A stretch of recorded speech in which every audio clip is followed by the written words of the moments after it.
दोस्तों नमस्कार, बहुत स्वागत आपका चौकस भारत में। मैं आपका दोस्त ब्रजेंद्र।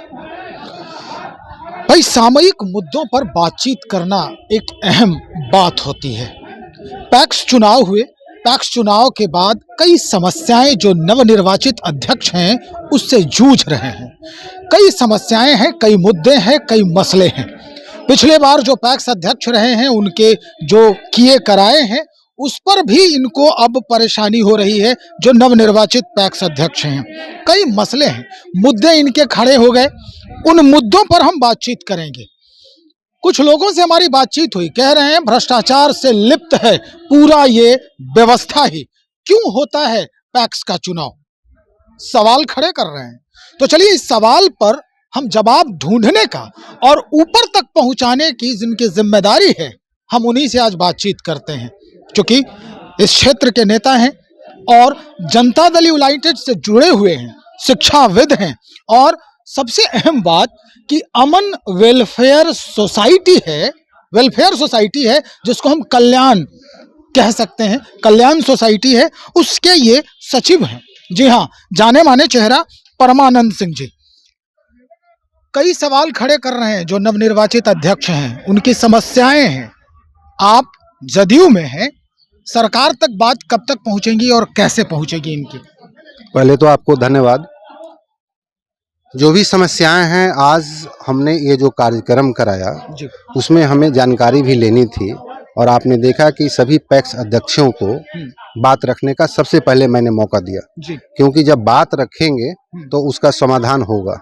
जब बात पता नहीं चलेगी तो समाधान संभव नहीं है। तो इन्होंने जो बात रखी है उसके समाधान के लिए हम अपने खुद भी प्रयास करेंगे और सरकार से मिलकर जो कठिनाइयां हैं उनको दूर करने की कोशिश करेंगे। विधानसभा चुनाव है परमानंद सिंह जी। विधानसभा चुनाव के पहले ये पैक्स का चुनाव हुआ, इसके रिजल्ट आए।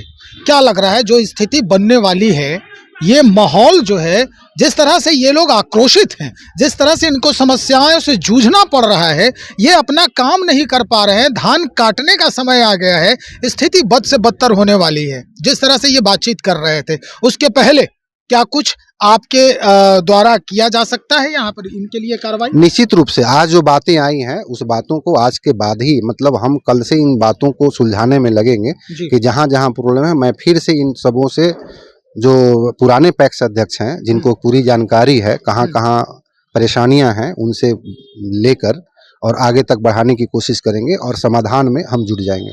यहाँ के जिला अधिकारी से भी मिले हैं ये लोग। जिला अधिकारी कहते हैं ये आपका पर्सनल मामला है, मैनेजमेंट का मामला है, आप खुद ही इसे संभालें।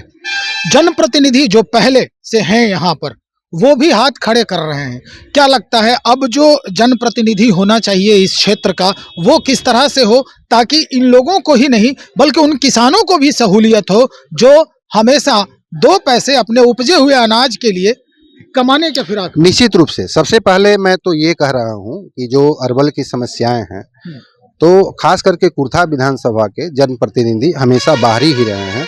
तो अगर इस इलाके के, अपने घर का, इस इलाके के कुर्था विधानसभा से ही अगर कोई प्रतिनिधि अगर जीतकर आते हैं तो उन सब समस्याओं के बारे में उनको जानकारी होगा और जानकारी जब होगी तभी इस समस्या को सुलझा पाएंगे। होता क्या है कि जब बाहरी कोई विधानसभा में या लोकसभा में जीत के आते हैं तो यहाँ की समस्या से वो रूबरू नहीं होते हैं, जिसके कारण उन समस्याओं का समाधान नहीं हो पाता है। तो मैं तो यहाँ के जनता से भी और सरकार से भी गुजारिश करूँगा कि ये कुर्था विधानसभा अब जब भी चुनाव हो तो खास करके प्रतिनिधि इसी क्षेत्र के हों, क्षेत्रीय हों, पढ़े लिखे हों, ईमानदार हों और सब चीज़ों की जानकारी रखते हों, तब किसी भी विधानसभा का पूर्ण रूप से सहयोग होगा और वहाँ आगे का काम होगा। परमानंद सिंह जी, क्या लगता है ये जितना चीज आप कह रहे हैं, जितनी बड़ी लंबी लिस्ट आपने सरकार को सुझाई है, सरकार मानेगी इस बात को? फिर जातीय समीकरण का क्या होगा? निश्चित रूप से ठीक है, जातीय समीकरण अलग चीज़ें हैं, वो भी एक बात है कि जात का समीकरण खास करके बिहार में चलता है।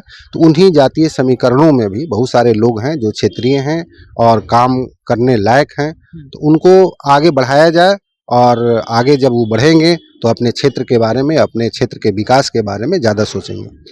चलिए, बहुत शुक्रिया जानकारी देने के लिए। परमानंद सिंह जी से बातचीत हो रही थी हमारी। निश्चित तौर पर जिस तरह से इन्होंने बेबाकी से जवाब दिया है, बेबाकी से अपने पक्ष रखा है, ये सरकार को समझने की जरूरत है।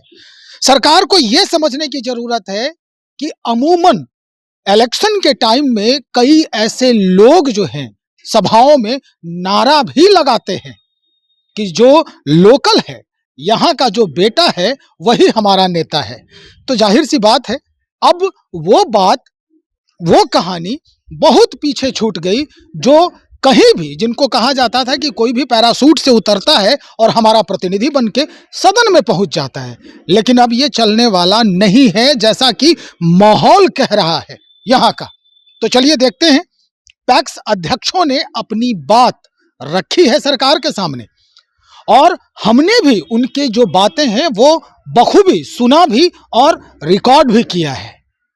क्या कुछ परिवर्तन होता है, इसका हमें इंतजार करना होगा और उसके बाद फिर हम इन लोगों से बातचीत करेंगे, फिर हम आगे बढ़ेंगे कि क्या इसके परिदृश्य बदले, कैसे परिणाम आए और क्या कुछ नए आयाम जोड़े गए हैं इस पूरे व्यवस्था में। बने रहिए, हम और भी खबरों को लेकर बहुत जल्द हाजिर हो रहे हैं। बहुत शुक्रिया।